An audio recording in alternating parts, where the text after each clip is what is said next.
بسم اللہ الرحمن الرحیم۔ السلام علیکم ورحمۃ اللہ وبرکاتہ۔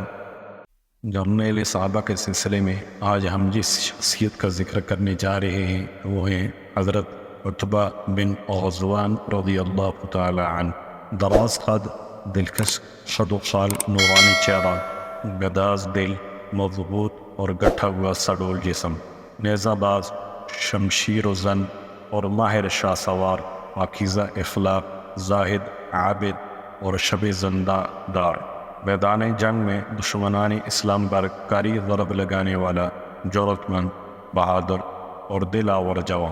14 ہجری کو سیدنا فاروق اعظم رضی اللہ عنہ کے حکم کی تعمیل کرتے ہوئے درائے دجلہ کے کنارے نیا، خوبصورت اور دیدہ زیب شہر بصرہ آباد کرنے والا ایک مدبر رہنما، بدر، احد، خندق، خیبر اور طائف کی جنگوں میں اپنی کاٹدار تلوار کے جوہر دکھلانے والا ایک نڈار مجاہد، صلح حدیبیہ کے موقع پر بیعت رضوان میں شمولیت کا اعزاز حاصل کرنے والا قسمت کا دنی، 8 ہجری کو شاہ امم سلطان مدینہ صلی اللہ علیہ وسلم کی قیادت میں 10,000 سرفروشوں کی شانہ بشانہ فاتحانہ صورت میں عاجزانہ انداز اپناتے ہوئے مکہ مکرمہ میں داخل ہونے والا ملت اسلامیہ کا ایک عظیم ثبوت، غزوہ تبوک میں جیش العسرہ کی ہم رکابی کا شرف حاصل کرنے والا ایک جفا کش سپاہی، اپنی جرأت، بہادری، دلاوری کی گہرے نقوش ثبت کرنے والا ایک عظیم جرنیل، جسے سیدنا فاروق اعظم رضی اللہ عنہ نے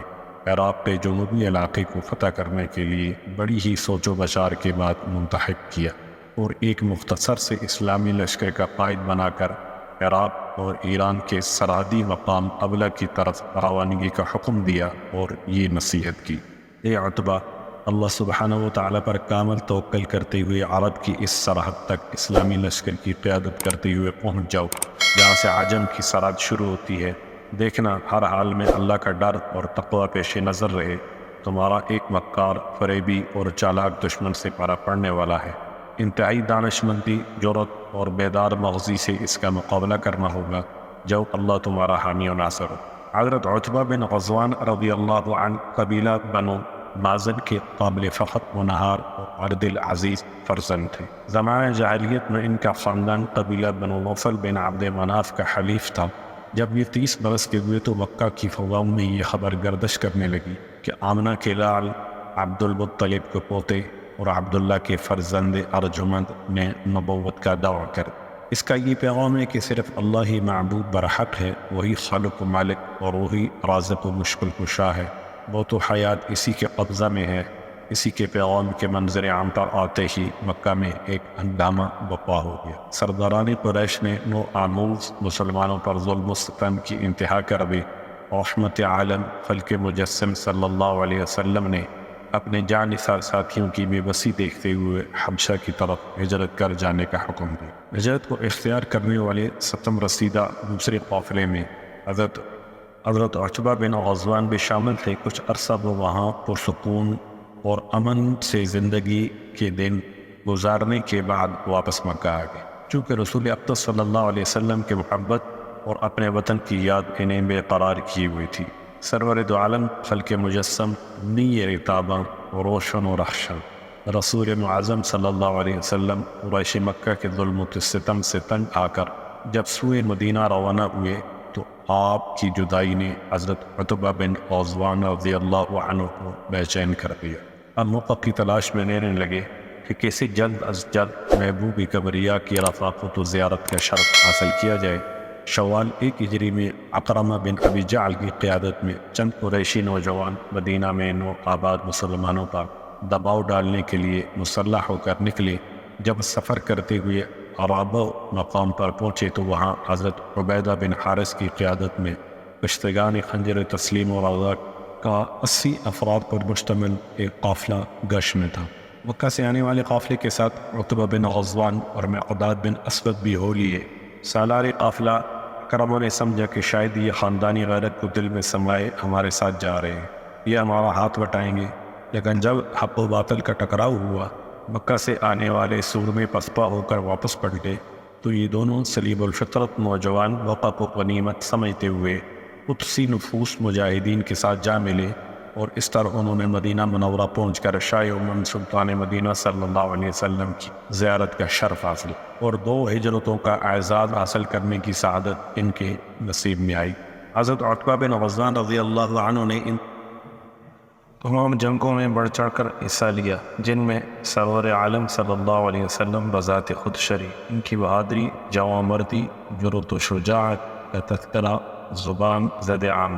لشکر اسلام کی قیادت کے فرائض سر انجام دینے میں حکیمانہ بصیرت اور ماہرانہ منصوبہ بندی کرنے میں ید طولہ رکھتے تھے۔ ایک روز سیدنا فاروق اعظم رضی اللہ عنہ نے نماز عشاء کے بعد سستانے کے لیے بستر پر لیٹے تاکہ تازہ دم ہو کر رات کو گشت کے لیے نکلیں، لیکن انہیں ایرانی سرحد پر لڑی جانے والی جنگ کی نازک ترین صورتحال کی وجہ سے نیند نہیں آ رہی تھی۔ انہیں جنگی مقاصد کے ذریعے یہ خبر پہنچ چکی تھی کہ لشکر اسلام جوں ہی اس قابل ہوتا ہے کہ ایک زوردار حملے سے ایرانی فوج کو پسپا کر دے تو کسی جانب سے اسے کمک پہنچ جاتی ہے اور وہ دوبارہ اپنی قوت کو مجتمع کر کے لشکر اسلام کے سامنے ڈٹ جاتا ہے۔ امیر المؤمنین سیدنا فاروق اعظم رضی اللہ عنہ کو یہ بھی بتایا گیا ابلا شہر سے ایرانی فوج کو کمک بہم پہنچائی جاتی ہے۔ آپ نے یہ پختہ عزم کر لیا کہ ابلا کو فتح کرنے کے لیے لشکر روانہ کرو تاکہ ایرانی فوج کو کمک موصول ہونے کا راستہ منقطع کر دیا جائے، لیکن آپ کے پاس افرادی قوت کی بہت کمی تھی، اس لیے کہ نوجوان اور بوڑھے جہاد کے لیے اپنے گھروں سے روانہ ہو چکے اور ان کے چلے جانے کے بعد مدینہ طیبہ میں چند افراد باقی رہ گئے ہیں۔ اس موقع پر آپ نے اپنا معروف حربہ استعمال کیا، وہ یہ کہ افرادی کمی کو تجربہ کار سپہ سالار کے ذریعے پورا کیا جائے۔ مدینہ منورہ میں موجود تمام افراد کی فہرست سامنے رکھ کر ان کی جنگی مہارت کا بغور جائزہ لینے لگے۔ بڑے طویل سوچ و بچار کے بعد یکدم یہ کہتے ہوئے نعرہ زن ہوئے، میں نے اسے پا لیا، ہاں میں نے اسے پا لیا۔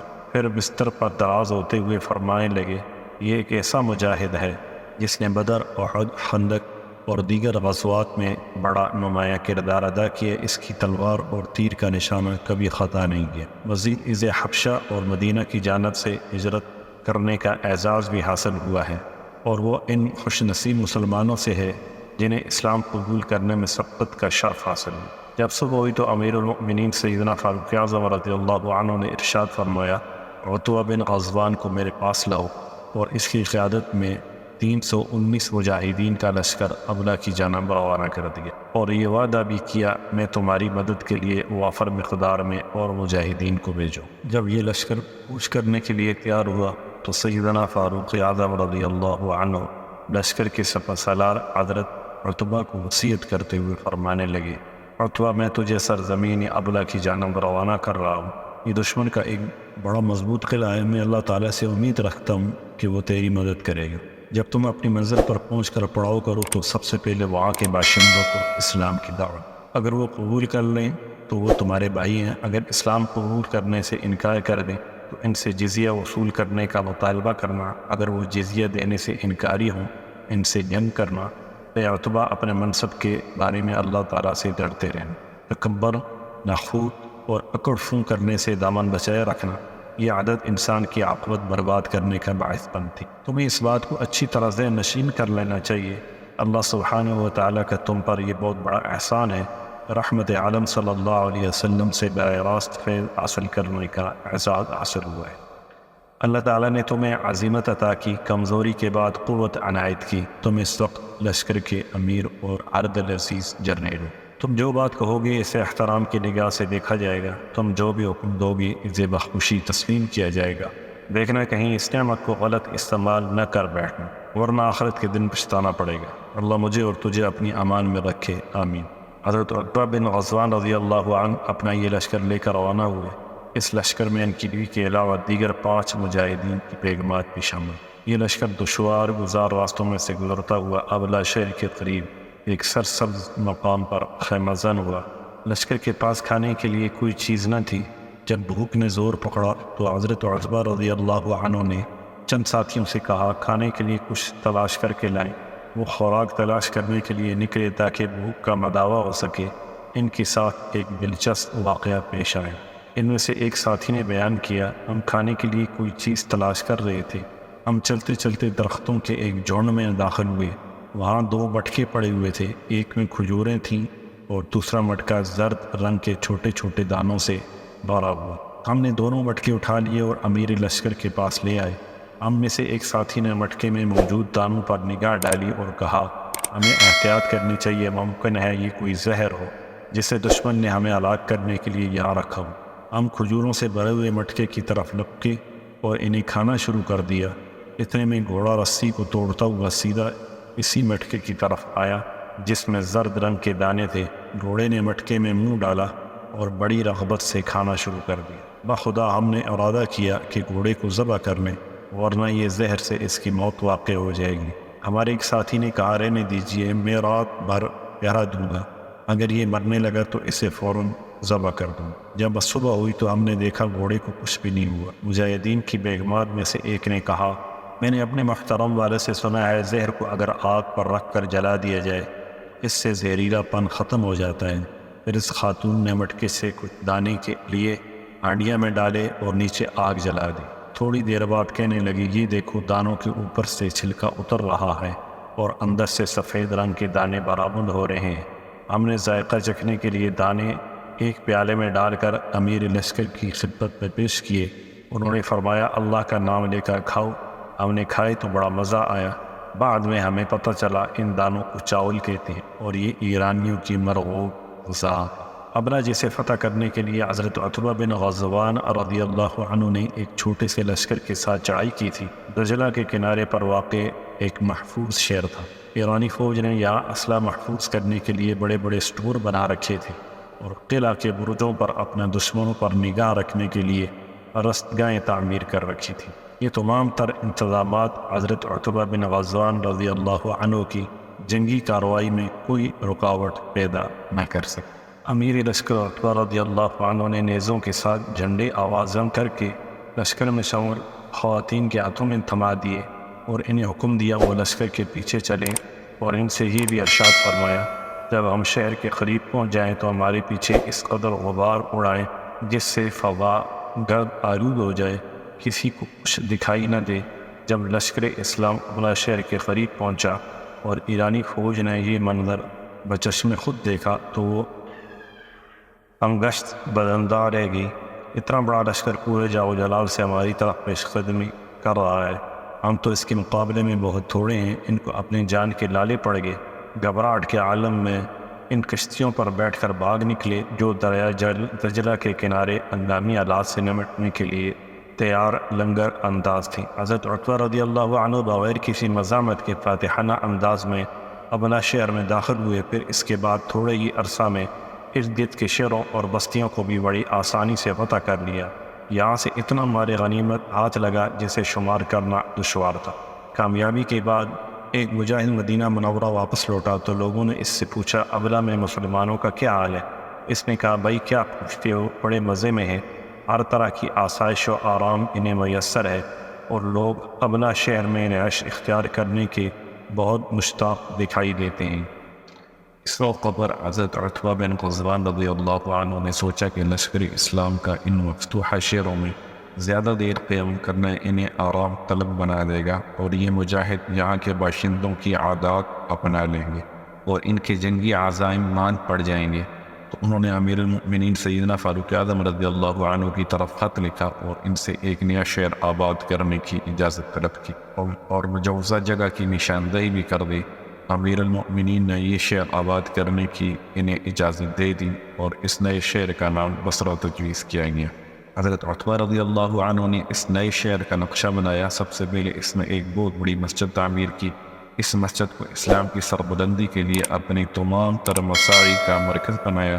مسجد ہی میں جہاد کے لیے قافلے ترتیب دے کر روانہ کیے جاتے۔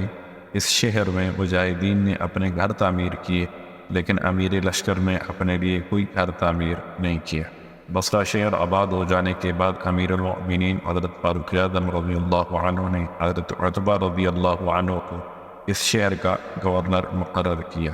حضرت عتبہ بن غزوان رضی اللہ عنہ جہاں ایک کامیاب جرنیل تھے، وہاں ایک منکسر المزاج، سادگی پسند، ایک مصلح کی حیثیت سے جانے پہچانے جاتے تھے۔ حضرت عتبہ رضی اللہ عنہ نے دیکھا بصرہ میں رہائش پذیر مسلمانوں کے دلوں میں دنیا کی رغبت پیدا ہو چکی ہے جس سے انسان کا دل غافل ہو جاتا ہے انہوں نے اس بات کا مشاہدہ کیا کہ جو لوگ کچھ عرصہ پہلے چاول سے نا آشنا تھے وہ اب ایرانیوں کی طرح لذیذ کھانوں سے لطف اندوز ہو رہے ہیں۔ انہیں جب ایسی دنیا سے اپنے دین کا خطرہ لاحق ہوا اور دنیا سے اپنی آخرت خراب ہونے کا اندیشہ پیدا ہوا تو لوگوں کو کوفہ کی مسجد میں جمع کیا اور خطاب فرمایا، لوگوں یہ دنیا ختم ہونے والی ہے، تم یہاں سے ایک ایسے گھر کی طرف منتقل ہونے والے ہو جس پر کوئی زوال نہیں ہوگا، تم وہاں نیک اعمال لے کر جاؤ۔ لوگوں، مجھے اسلام قبول کرنے میں سبقت حاصل کرنے کا احساس ہے۔ ہم اس وقت درختوں کے پتے کھا کر گزارا کیا کرتے تھے جس سے بعض اوقات ہمارے منہ زخمی ہو جاتے تھے۔ ہماری غربت کا یہ عالم تھا کہ تن ڈھانپنے کے لیے کپڑا بھی مشکل سے میسر آتا تھا۔ ایک روز مجھے ایک چادر میسر آئی جسے میں نے 2 حصوں میں تقسیم کیا، نصف میں نے زیب تن کی اور دوسری نصف حضرت سعد بن ابی وقاص رضی اللہ عنہ کو تہ باندھنے کے لیے دے۔ اب ہم میں سے ہر ایک کسی نہ کسی علاقے کا گورنر ہے۔ میں اس حالت سے اللہ کے حضور پناہ چاہتا ہوں کہ اپنے آپ کو بڑا سمجھوں اور اللہ کے دربار میں ذلیل شمار کیے جاؤں۔ پھر حاضرین میں سے ایک کو اپنا نائب مقرر کیا اور انہیں الوداع کہہ کر مدینہ منورہ روانہ ہوئے۔ جب امیر المؤمنین سیدنا فاروق اعظم رضی اللہ عنہ کی خدمت میں حاضر ہوئے تو اپنا استعفیٰ پیش کر دیا، لیکن آپ نے ان کا استعفیٰ قبول نہیں کیا اور انہیں بصرہ واپس جا کر اپنا منصب سنبھالنے کا حکم دیا اور فرمایا، مجھے خلافت کے اہم ترین منصب پر بٹھا کر اپنا دامن چھڑانا چاہتی ہو، میں تمہیں رائے فرار اختیار کرنے نہیں دوں گا، تمہیں میرا ہاتھ بٹانا ہوگا۔ انہوں نے بادل نخواستہ حضرت عمر رضی اللہ عنہ کا حکم مانا اور اپنی اونٹنی پر سوار ہو کر سوئے بصرہ چل دیے اور یہ دعا کی، الہی مجھے واپس نہ لوٹانا، الہی مجھے واپس نہ لوٹانا۔ اللہ تعالیٰ نے ان کی دعا قبول کی۔ مدینے سے ابھی تھوڑی دوری گئے تھے کہ اونٹنی لڑکھڑائی اور حضرت عتبہ بن غزوان رضی اللہ عنہ سر کے بل گرتے ہی اللہ کو پیارے ہو گئے۔ یہ اپنے اللہ سے راضی اور اللہ ان سے راضی۔ السلام علیکم ورحمۃ اللہ وبرکاتہ۔